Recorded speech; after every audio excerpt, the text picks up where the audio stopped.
안녕하세요. 김토리쌤과 함께하는 손해보험 설계사 등록시험 20분 완성 핵심 요약 시작하도록 하겠습니다. 먼저 1장 화재보험부터 보겠습니다. 보통 화재보험에서 3문제 정도 출제되는데 계산 문제를 제외하면 평이한 문제들이 출제되니까 지금 같이 본 내용 반드시 숙지하셔서 쉽게 맞출 수 있기 바랍니다. 먼저 크게 주택, 일반, 공장 이렇게 물건을 3개로 구분하게 되어 있고 폭발과 파열에 대해서는 주택에서는 보장을 하지만 일반과 공장에서는 보장을 하지 않는다는 점, 그리고 조산원은 주택에 포함되는 거, 콘도, 오피스텔은 일반에 포함되는 거, 그리고 기숙사는 공장에 포함된다는 거 구분해서 기억해 주시기 바라고, 80% 코인슈어런스란 말이 나올 텐데 시험지에 이것은 주택과 일반에는 적용되지만 공장에는 적용되지 않는다는 점 이렇게 기억해 주시기 바랍니다.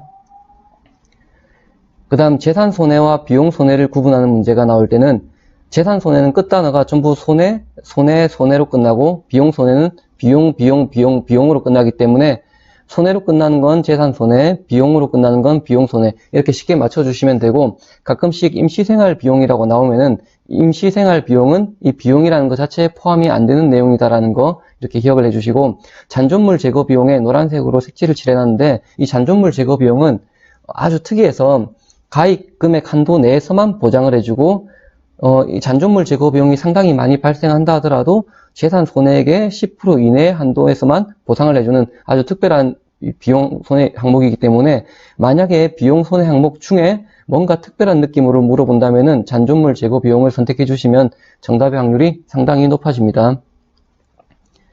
그리고 자동담보물건과 명기물건을 구분해야 되는 문제에 있어서는 자동담보물건은 외부적으로 보이고 이동이 불편한, 누구나 이동이 용이하지 않기 때문에 자동으로 담보를 해주는 거, 부속물, 부착물, 대표적인 게 대문, 간판, 곡간, 창고 이런 것들이 될 거고, 명기물건은 집 안에 있어서 말하지 않으면 모르는 것들, 또는 야외에 있지만은 이동이 너무 용이해서 언제든지 왔다 갔다 할 수 있는 것들은 내가 말하지 않으면 보상을 안 해준다는 점, 그리고 기준품도 다 해주는 건 아니고 점당 300만원 이상이 되는 것만 해준다는 점 기억 부탁드리겠습니다.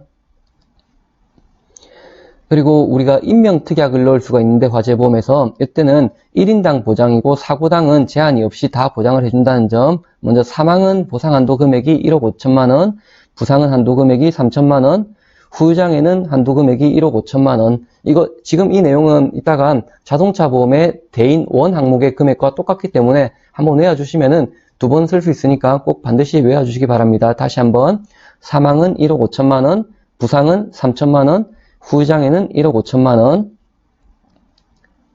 자, 그 다음에는 기타 말 문제들 밑에 정리해놨는데, 계속계약 같은 경우에는 같은 건물을 동일 회사에 1년 단위로 갱신할 경우에는 보험료를 다음에는 95%만 적용한다는 점, 그리고 특약에 자주 나오는 특약으로 풍수재 위험 담보 특약과 전기 위험 담보 특약이라는 게 나오는데, 풍수재 위험 담보 특약은 말 그대로 풍과 수에 대한 위험을 담보하기 때문에 폭설과 우박에 대해서는 담보를 하지 않는다는 점, 그리고 전기 위험 담보는 전자는 보상하지 않는다는 점 꼭 기억해 주시기 바랍니다.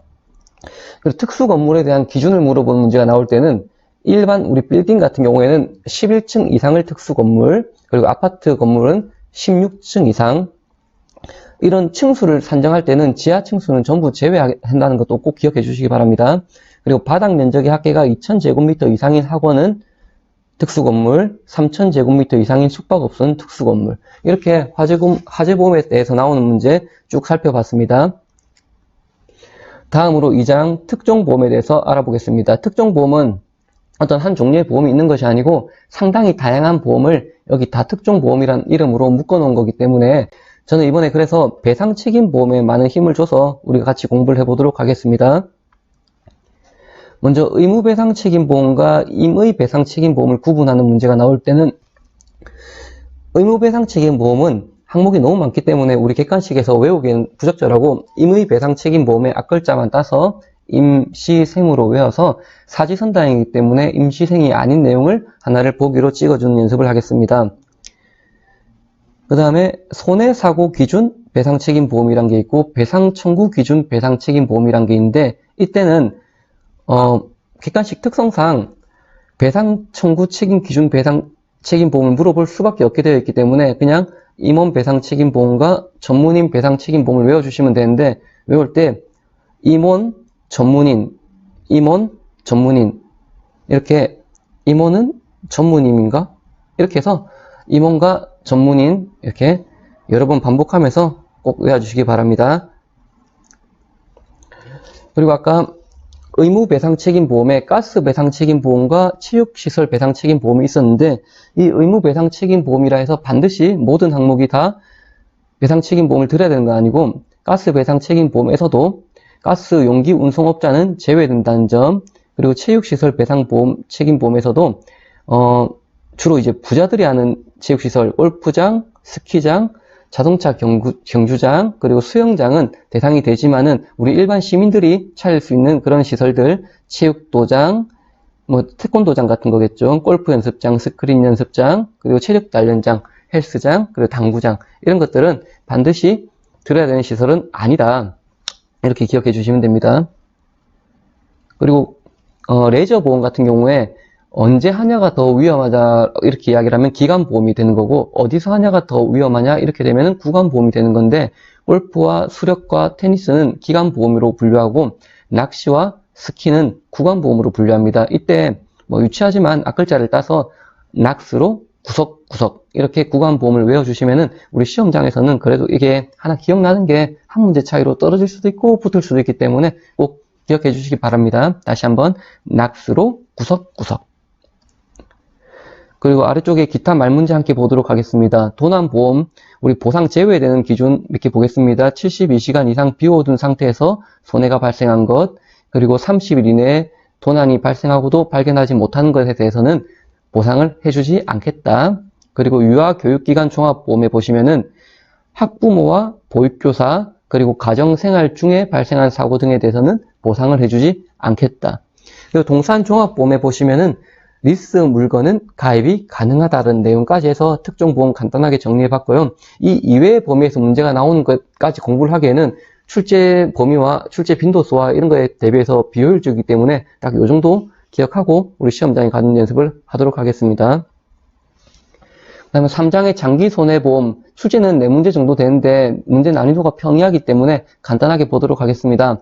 먼저 특별계정에서 운영되는 상품으로 장기손해보험의 저축보험료, 개인연금, 퇴직연금, 10년 이상 유지 시 비과세된다는 점, 그리고 자동보건제도라고 있고 가입금액의 80% 미만으로 사고가 발생할 시 그 이전의 가입금액으로 자동 복원되는 거고, 문제에서 보험 가액의 80%다 이런 식으로 문제가 틀린 보기가 나올 때 있는데 헷갈리지 말고 잘 구분해 주시기 바랍니다. 그리고 선납을 하게 되면은 할인을 해주는데 기준을 볼게요. 3개월 이상 보험료를 선납하게 되면은 예정이율로 할인해 준다라는 점. 그리고 납입 최고라고 하는 거는 보험료 연체를 했을 때 바로 해지시키는 게 아니고 며칠 이상은 반드시 그 유예 기간을 준다는 내용이고, 그 기간은 14일 이상으로 잡고 반드시 거쳐야 하는 절차입니다. 여기서 문제에서 이런 경우에는 생략할 수 있다, 예외가 가능하다, 이런 보기는 다 틀린 보기로 이해해 주시면 됩니다.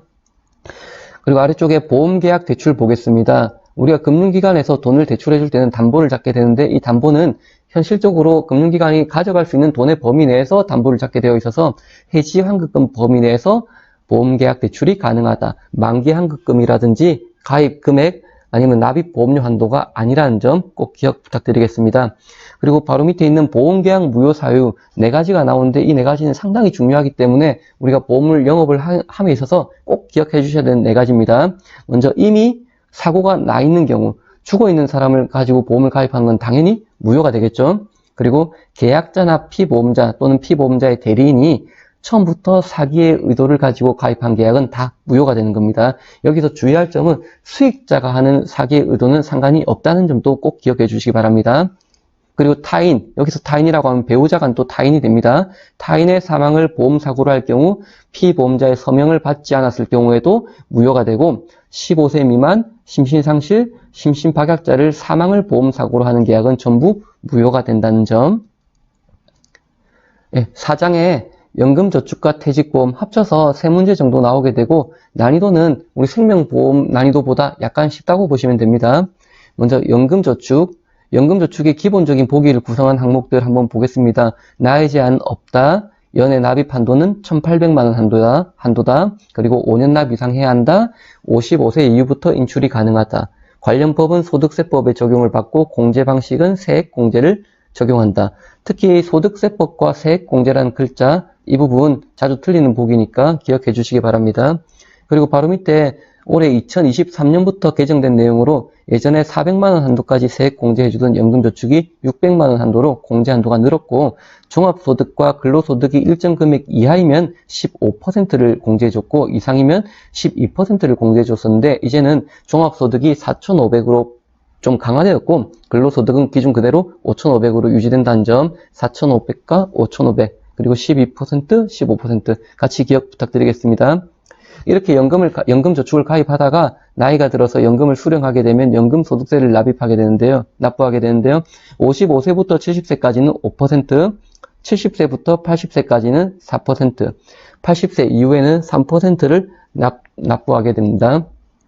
만약 연금 이외 형태로 내가 수령하게 되면은 기타 소득세로 전체 금액의 15%를 과세된다는 점 주의 부탁드리겠습니다. 단 사망이나 이민 그리고 3개월 이상의 요양이 필요하다, 이런 부득이한 사유가 발생할 경우에는 수령 요건을 미충족하더라도 연금소득세를 3에서 5% 과세한다는 점, 그러니까 기타 소득 15% 이렇게 과하게 과세하지 않는다는 점 기억 부탁드립니다. 이제 퇴직연금에 대해서 보시면은 크게 확정급여형, 확정기여형, IRP 이렇게 세 가지가 있고, 보기에서 제일 쉽게 나온 거는 다음 중 퇴직연금의 종류가 아닌 것을 고르셔야 할 때 급여형, 기여형, IRP가 아닌 거 골라주는 그런 문제도 나오고, 보통 이제 급여형 같은 경우는 월급 곱하기 근속연수대로 받아가는 거기 때문에 근로자가 받을 돈은 사전에 정해져 있고, 대신 사용자, 즉 이제 고용주, 회사 입장에서 내야 될 돈이 금융기관의 수익률에 따라서 달라진다는 점, 그래서 사용자 부담액이 달라진다는 점 꼭 기억해 주시고, 기여형 같은 경우는 사용자가 주는 돈은 정해져 있고 이제 투자 수익률대로 근로자가 받아가는 돈이 달라진다는 점, 그리고 IRP 관련돼서는 지금 현재 2023년 기준으로는 거의 사실상 모든 자영업자 포함한 누구나 소득이 있다면 가입이 가능하게 되어 있는 구조입니다.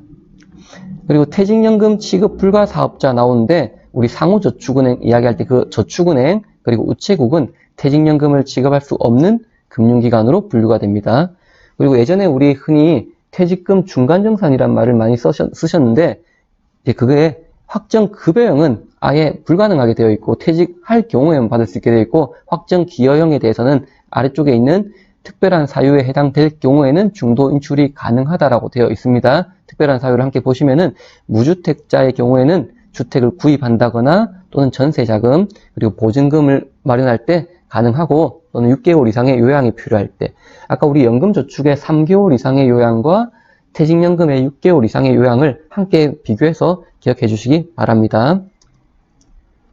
예, 손해보험의 마지막인 자동차 보험 내용 보겠습니다. 총 5문제가 나오고 내용도 많고 외울 것도 많은데 핵심적인 내용만 집중적으로 보도록 하겠습니다. 우리가 흔히 말하는 여기는 없지만은 형법, 행정, 형사, 행정, 민사 이런 이야기를 많이 하시잖아요. 형사는 우리 징역과 벌금에 대한 이야기, 감옥 가는 이야기, 그리고 행정은 면허가 취소된다든지 면허가 정지되는 이야기, 그리고 민사는 피해 상대방에게 병원비를 이렇게 대신 물어주는 이야기, 이런 이야기거든요. 그래서 우리가 흔히 감옥 가는 징역과 벌금, 변호사 선임 비용, 형사 합의금 이런 내용들은 전부 운전자 보험이라는 보험에서 처리를 하게 되어 있어요. 그래서 우리 이번 자동차 보험에 대해서는 형사, 형법 또는 형사 이런 단어가 나오면은 거의 다 오답이라 보시면 되고, 주로 민사 또는 민법 이런 단어가 우리 자동차 보험과 밀접한 단어다, 이렇게 보시면 됩니다. 우리 자동차 보험 민사의 적용을 받기 때문에 당연히 민법에 적용을 받는다 보시면 되는데, 이 민법에서 피해자에게 다소 불리한 규정들이 몇 가지 있어서 그 부분에 대해서 보완하고자 자동차 손해배상보장법이라는 특별법이 마련되었습니다. 내용을 하나씩 살펴보면은, 예전에는 운전자, 실제로 드라이빙을 한 운전자가 책임을 졌다면 지금은 소유주, 운행자가 책임을 지게 되어 있고, 예전에는 과실이 있어야만 책임을 졌다면은 지금은 무과실이어도 책임을 져준다. 앞에 조건이 붙긴 하지만 이 조건이 실제로는 상당히 까다롭기 때문에 거의 다 책임을 져줘야 된다, 이렇게 이해하시면 됩니다. 조건부 무과실 책임주의. 그리고 입증 책임이 예전에는 피해자에게 있었다면 이제는 가해자, 그러니까 가해자가 자기가 무과실인지 입증하지 못하면 다 책임을, 아니, 입증하지 못하면 전부 무과실이라도 책임을 져줘야 된다. 이 소리입니다. 그리고 이제 우리 자동차 보험할 때, 가입할 때 뭐 종합보험이니 의무보험이니 책임보험이니 이런 단어 많이 하는데 총 몇 가지 항목을 가입할 수 있게 되어 있냐면 대인원부터 아래쪽에 자차까지 총 6개가 있고 위에 3가지는 상대방에 대한 이야기고 밑에 3가지는 본인에 대한 이야기입니다. 그리고 다시 또 위에 2가지는 상대방 사람에 대한 이야기, 3번째 거는 상대방 차에 대한 이야기, 4번째, 5번째 거는 내 몸에 대한 이야기, 6번째 거는 우리 흔히 자차라고 하는 내 차에 대한 이야기가 하고 있는 겁니다.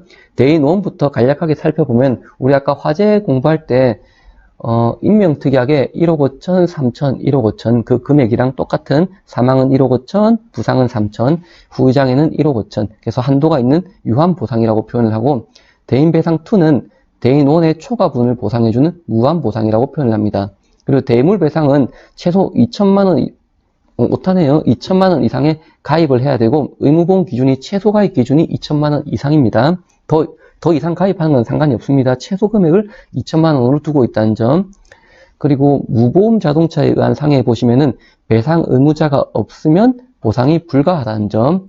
그리고 자차에서도 우리 도난 손해도 보상을 해주긴 하는데 이때는 전부 도난만 보상을 해주는 겁니다. 부분 도난에 대해서는 보상을 해주지 않는다는 점 꼭 기억 부탁드리겠습니다. 예, 그리고 우리 차종별 또는 차 내용별에 대해서 뭐 중형이니 소형이니 대형이니 몇 종이니 이렇게 구분하는 문제가 나오는데 이게 항목이 워낙 많다 보니까 이 중에 제가 정말로 출제가 자주 되고 꼭 여러분이 기억했으면 좋겠는 것만 정말 추려서 3개만 적어놨으니까 이것 정도는 반드시 외우고 시험장에 들어가 줬으면 좋겠습니다. 먼저 승용차 같은 경우는 100일량으로 구분하게 되고 중형의 기준은 1600cc를 초과하고 2000cc가 안 되는 거 이게 중형. 그리고 승합차 경우에는 승차 인원으로 구분하고 1종을 주로 물어보는데 26인승 이상을 1종이라고 한다. 그리고 화물차는 적재량 몇 톤 이렇게 구분하고 2종이 자주 문제 나오고 2.5톤 초과 5톤 이하를 2종 화물차라고 표현을 합니다. 예, 할증에 대한 이야기를 함께 해보겠습니다. 우리가 보험 가입할 때 할증되니 할인되니 이런 이야기를 많이 하지 않습니까? 그래서 회사별로 몇 점부터 할증을 하겠다 이런 기준은 달라지지만은 어떤 사건에 대해서 몇 점을 매기겠다 이런 기준은 명확하게 정해져 있단 말이에요. 그래서 우리가 이 점수에 대해서는 반드시 숙지하고 시험장에 갈 필요가 있습니다. 먼저 대인사고부터 보시면은 13에서 14급 같은 경우는 1점, 사망이나 1급 부상에 대해서는 4점, 그리고 자기신체 사고는 1점, 그리고 물적 사고는 상대방의 대물과 본인의 내 차에 대한 금액을 합쳐서 계산을 하게 되는데 이게 할증 기준 금액이라 나와 있는 거는 우리가 보통 자동차 보험을 가입할 때 일반인이 특별한 의식 없이 가입을 하게 되면 200만 원 정도로 책정되어 있다고 보시면 제일 편합니다. 문제를 푸실 때. 그래서 200만 원 이하로 사고가 나면 0.5점, 200에서 1억 사이의 수리비가 나오면 1점, 1억 초과한 수리비가 나오면 2점. 이렇게 기억해서 시험장 가서 문제를 풀어주시면 됩니다. 그리고 아까 우리 대인1 또 봤고 여러 가지 봤는데 이제 대인2와 대물, 자차까지 살펴보도록 하겠습니다. 우리 대인1에 초과하는 보상을 해주는 걸 대인2라고 이야기를 했었고 내용을 한 개씩 살펴보면 대표적인 게 장례비가 500만 원으로 정액으로 지급이 되고 위자료로 이건 나이를 꼭 잘 기억하세요. 65세 미만은 8천만 원, 65세 이상은 5천만 원. 그리고 상실 수익액이라고 해서 나이가 아직 젊은데 사망하게 되면은 유가족에게 소득에서 생활비를 뺀 금액에 대해서 호프만 개수라는 게 있어서 이걸 240개월 한도로 적용을 한 다음에 65세 한도로 남아있는 소득을 지급하게 됩니다. 이걸 계산하라는 문제를 나오는 건 아니고 여기 있는 단어들 생활비를 뺀다는 등이나 호프만 개수를 적용한다는 점, 그리고 몇 개월 한도, 몇 세 한도 이런 내용을 꼭 기억해서 보기에서 맞춰주는 형태로 문제를 풀어주시면 됩니다. 그리고 우리 휴업 손해비라고 해서 내가 입원을 해서 일을 못하게 되면은 일당이 받아야 되잖아요. 그걸 휴업 손해비라고 하는데 다 주는 건 아니고 85%를 지급한다는 점 같이 봐주시기 바랍니다.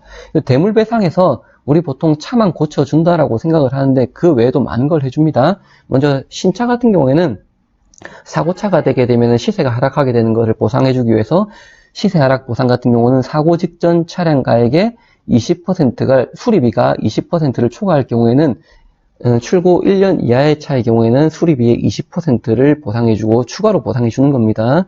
그리고 1에서 2년 사이에는 15%, 2에서 5년 사이에는 10%를 추가로 보상을 해준다. 그리고 대차료라고 해서 흔히 렌트비라고 이야기를 하는데 렌트를 안 하고 돈으로 주세요 했을 때를 이야기하는 거예요. 그래서 우리 렌트비는 동급의 최저 요금의 35%라고 적어놨는데 여기서 말하는 동급은 브랜드나 제조사가 아닌 배기량과 연식을 맞춘 동급입니다. 그래서 동급의 최저 요금의 35%.